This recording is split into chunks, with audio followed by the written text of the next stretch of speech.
This is a story about a world obsessed with stuff. It's a story about a system in crisis. We're trashing the planet, we're trashing each other, and we're not even having fun. The good thing is that when we start to understand the system, we start to see lots of places to step in and turn these problems into solutions.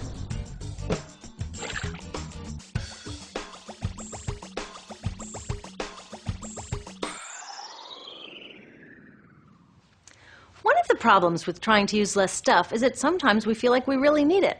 What if you live in a city like, say, Cleveland, and you want a glass of water? Are you going to take your chances and get it from the city tap? Or should you reach for a bottle of water that comes from the pristine rainforest of Fiji? Well, Fiji brand water thought the answer to this question was obvious, so they built a whole ad campaign around it. It turned out to be one of the dumbest moves in advertising history. You see, the city of Cleveland didn't like being the butt of Fiji's jokes, so they did some tests, and guess what? These tests showed a glass of Fiji water is lower quality, it loses taste tests against Cleveland Tap, and costs thousands of times more. This story is typical of what happens when you test bottled water against tap water. Is it cleaner? Sometimes, sometimes not. In many ways, bottled water is less regulated than tap. Is it tastier? In taste tests across the country, people consistently choose tap over bottled water. These bottled water companies say they're just meeting consumer demand. But who would demand a less sustainable, less tasty, way more expensive product, especially one you can get for almost free in your kitchen? Bottled water costs about 2,000 times more than tap water. Can you imagine paying 2,000 times the price of anything else? How about a $10,000 sandwich? Yet people in the U.S. buy more than 500 million bottles of water every week. That is enough to circle the globe more than 5 times. How did this come to be? Well, it all goes back to how our materials economy works, and one of its key drivers, which is known as manufactured demand. If companies want to keep growing, they have to keep selling more and more stuff. In the 1970s, giant soft drink companies got worried as they saw their growth projections starting to level off. There's only so much soda a person can drink.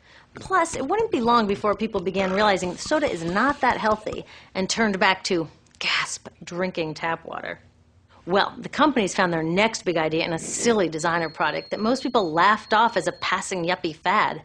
Water is free, people said back then. What will they sell us next? Air? So how do you get people to buy this fringe product? Simple. You manufacture demand. How do you do that? Well, imagine you're in charge of a bottled water company. Since people aren't lining up to trade their hard-earned money for your unnecessary product, you make them feel scared and insecure if they don't have it. And that's exactly what the bottled water industry did.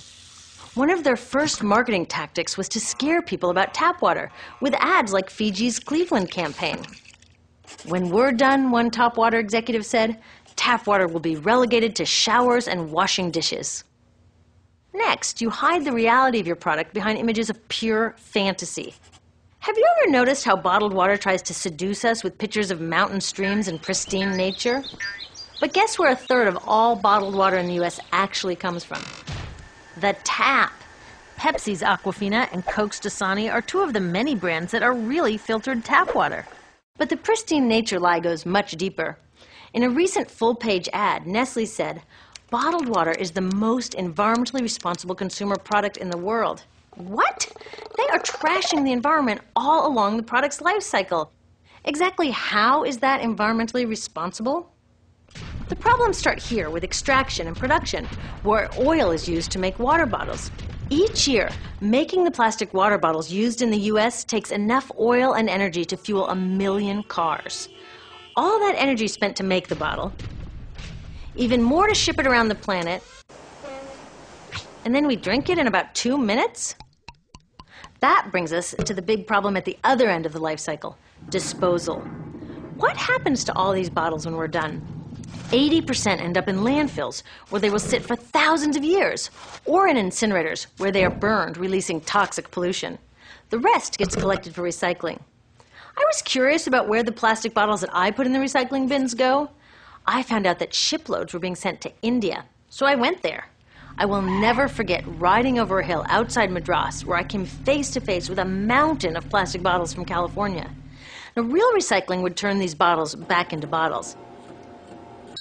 But that wasn't what was happening here. Instead, these bottles were slated to be downcycled, which means turning them into lower quality products that would just be chucked later. The parts that couldn't be downcycled were thrown away there, shipped all the way to India just to be dumped in someone else's backyard. If bottled water companies want to use mountains on their labels, it would be more accurate to show one of these mountains of plastic waste. Scaring us, seducing us, and misleading us. These strategies are all core parts of manufacturing demand. Once they've manufactured all this demand, creating a new multi-billion-dollar market, they defend it by beating out the competition. But in this case, the competition is our basic human right to clean, safe drinking water. Pepsi's vice chairman publicly said, "The biggest enemy is tap water." They want us to think it's dirty and bottled water is the best alternative. In many places, public water is polluted, thanks to polluting industries like the plastic bottle industry. And these bottled water guys are all too happy to offer their expensive solutions, which keep us hooked on their products. It is time we took back the tap.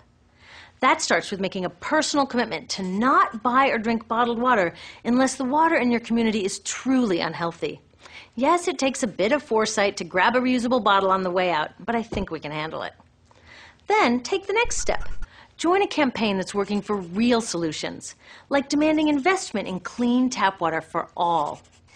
In the U.S., tap water is underfunded by $24 billion, partly because people believe drinking water only comes from a bottle. Around the world, 1 billion people don't have access to clean water right now. Yet cities all over are spending millions of dollars to deal with all the plastic bottles we throw out. What if that money was spent improving our water systems, or better yet, preventing pollution to begin with? There are many more things we can do to solve this problem. Lobby your city officials to bring back drinking fountains. Work to ban the purchase of bottled water by your school, your organization, or entire city. This is a huge opportunity for millions of people to wake up and protect our wallets, our health, and the planet. The good news is it's already started.